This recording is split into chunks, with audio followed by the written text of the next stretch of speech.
ដេញក្នុងព្រៃរូបគ្មានរស្មី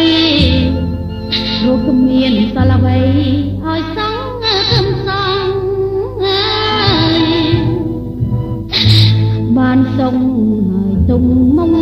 មិនដែលស្រងរឿងរ៉ាវមិនចេញចប់សងរដប្រឹងរួង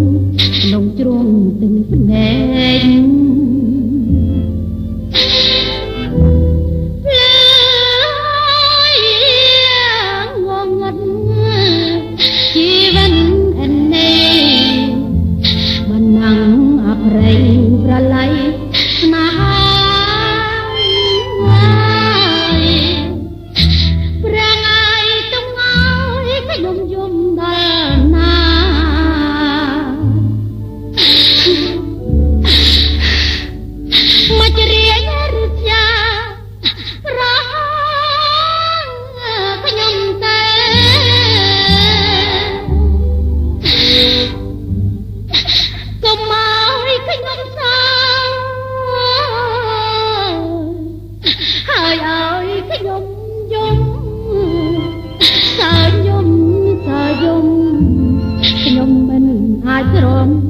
ព្រមចិន